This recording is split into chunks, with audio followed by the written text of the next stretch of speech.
Welcome वाली video में Nifty का एनालिसिस देख लेते हैं। कल वीकली एक्सपायरी है निफ्टी की, तो किस डायरेक्शन में मूव आ सकता है, क्योंकि ऐसी जगह आज क्लोजिंग मिली है कि यहाँ से एक मेक और ब्रेक लेवल समझ लीजिए कि एक बड़ा मूव आ सकता है, किसी भी साइड का आ सकता है। तो मैं आपको एग्जैक्टली बताता हूँ कि कैसे हमें ट्रेड प्लान करना है, कल प्राइस एक्शन क्या बना हुआ है, ठीक है, और कौन सी इंपॉर्टेंट लेवल्स है, सब डिस्कस करेंगे। लेकिन उससे पहले ये डिस्कस करते कि ये जो आज का दिन था, इस दिन हमने एग्जैक्टली क्या किया, क्योंकि जितने लोगों ने ये वीडियो देखा होगा आज के लिए जो मैंने कल दिया था, जितने भी लोगों ने देखा होगा हूबहू मार्केट ने वही किया है।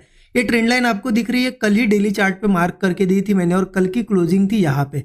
मैंने क्लियरली आपको क्या बताया था कि अगर इस लेवल के पास मार्केट ओपन होता है और सस्टेन करता है तो बुलिश हम जाएंगे, मार्केट इस ट्रेंड लाइन को टेस्ट करने जरूर आएगा, और आज मार्केट ने वही किया है। तो आपने ओपनिंग के बाद ये पहली कैंडल जब बनी, उसके बाद जैसे सस्टेन करने लगा यहाँ या फिर यहाँ कहीं पे भी आज ब्रेकआउट पे आपने ट्रेड बनाया होगा तो आज प्रॉफिट ही हुआ होगा। एग्जैक्टली मैंने क्या किया, देखिए मैंने आज के दिन 2 ट्रेड प्लान किए और दोनों में टारगेट अचीव हो गया हमारा, यहाँ पे जो एक्सपेक्टेड था। पहला ट्रेड कब प्लान किया, यहाँ पे क्यों किया, इस ब्रेकआउट कैंडल पे क्यों किया, क्योंकि यहाँ से देखिए इस तरीके से एक ब्रेकआउट बन रहा था। अब देखो यहाँ पे मार्केट ओपन हुआ, ओपन होने के बाद सस्टेन किया, सस्टेन करने के बाद यहाँ सस्टेन करने के बाद यहाँ क्या हुआ, एक ब्रेकआउट आया, यहाँ एक ट्रेड प्लान किया, उसका टारगेट हमने इस टॉप पे बुक किया। यहाँ पे क्यों बुक किया, क्योंकि यहाँ तक का एक मेरा व्यू था, यहाँ से एक ट्रेंड लाइन आ रही थी छोटी, इसलिए ये ट्रेड यहाँ पे बुक किया। उसके बाद मार्केट देखिए यहाँ इन लेवल्स पे साइडवेज हुआ, फिर से यहाँ ब्रेकआउट दिखा रहा था, तो इस ब्रेकआउट पे एक ट्रेड प्लान किया और उसको हमने बुक किया इस टॉप पे, ठीक है, क्योंकि ये ट्रेंड लाइन ब्रेकआउट का एक्सपेक्टेशन था, तो इसको होल्ड किया, बहुत देर होल्ड रहे इस ट्रेड में हम, और यहाँ पे टारगेट बुक हुआ। देखिए लाइव मार्केट को दिखेगा कि एग्जैक्ट हुआ क्या है मार्केट में, या फिर मार्केट क्या कर रहा है।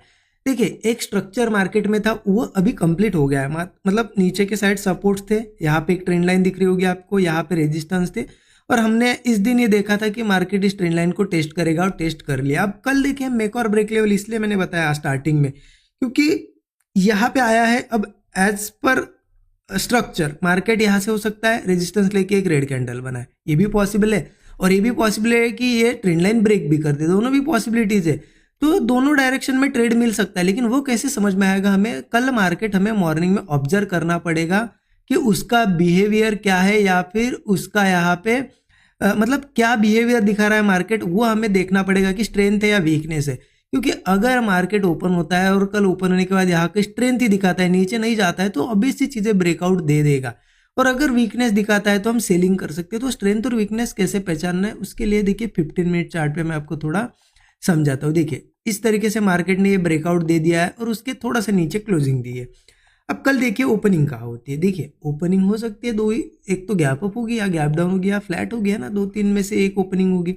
तो उसके बाद देखिए एग्जैक्ट क्या करता है, मान लो गैप अप वगैरह ओपन हुआ छोटा मोटा, तो मार्केट रिट्रेस करेगा, रिट्रेसमेंट के बाद देखो क्या करता है, क्या यहाँ पे इस ट्रेंड लाइन के ऊपर ऊपर मतलब इस लेवल के ऊपर आप ये लेवल पकड़ लीजिए 25,060, 25,060 के ऊपर ऊपर क्या सस्टेन कर पा रहा है, सस्टेन कर रहा है और फिर से ब्रेकआउट्स बना रहा है। देखिए आज जैसे मॉर्निंग में क्या हुआ, ओपन हुआ नीचे गया फिर सस्टेन कर गया, और फिर हमें दिखा स्ट्रेंथ यहाँ पे ब्रेकआउट भी बना रहा था, तो इसलिए हमने बुलिश ट्रेड प्लान किया।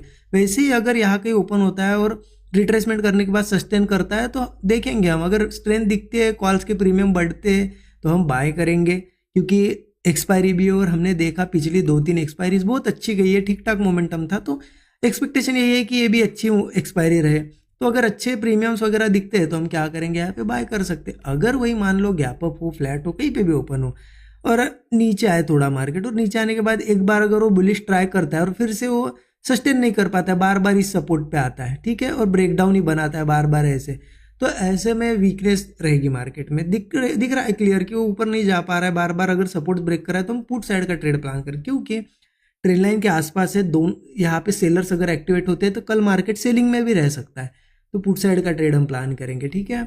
डाउन साइड के तो कोई टारगेट नहीं है, क्योंकि इतना बड़ा स्ट्रक्चर ही बना है, हो सकता है बहुत ज़्यादा नीचे भी आए। अप साइड के अगर टारगेट की बात करें तो 25,170 का एक आप यहाँ पे एज ए रेजिस्टेंस यूज कर सकते हो, और एक ऊपर 25,250 का भी एक रेजिस्टेंस है, ठीक है। तो अगर बुलिश कोई सेटअप बनता है तो एक ये और एक यहाँ तक के टारगेट तो इजीली हम प्लान कर सकते हैं। देखिए अब जो भी सेटअप बनेगा लाइव मार्केट में मैं ऑब्जर्व करूंगा, देखूंगा, उसके बाद स्टूडेंट ग्रुप में जरूर मैं लर्निंग पर्पज से शेयर कर ही दूंगा, ठीक है। आप जरूर यहाँ पे एनालिसिस करिए खुद का, देखिए कि एग्जैक्ट क्या चल रहा है मार्केट में और उस हिसाब से ही कल प्लान करना है। देखिए एक चीज़ ध्यान रखना, एक्सपायरी है इसका मतलब ये नहीं कि बड़ा मूव आएगा ही, हो सकता है साइडवेज भी हो एक्सपायरी। इसलिए क्या करना है, अच्छा सेटअप अगर बने तो ट्रेड प्लान करो, अगर सेटअप बनने के बाद भी अगर एसएल जाए तो फिर क्लोज कर दो सिस्टम। देखिए कभी भी एक्सपेक्टेशन बहुत नहीं रखना है मार्केट से, ठीक है। हमें हमारी एंट्री लेनी है सेटअप के बाद, अच्छा मूव मिलता है तो ठीक है, नहीं मिलता है तो क्लोज करना है सिस्टम। क्योंकि एक्सपायरी के दिन ज़्यादा से गलतियाँ क्या होती है ना कि एक्सपायरी में हम सोचते हैं कि अब मूव आएगा, अब मूव आएगा, और पूरे दिन भर लेते रहते ट्रेड। ऐसा नहीं करना है, 1 से 2 ट्रेड किए उसके बाद टारगेट आया तो ठीक, अदरवाइज सिस्टम क्लोज कर देना एसएल लेके। कभी भी ओवर ट्रेडिंग नहीं करना है, ये चीज़ ध्यान रखो। आई होप आपको चीज़ें अच्छी लगी होगी। Thank you so much everyone.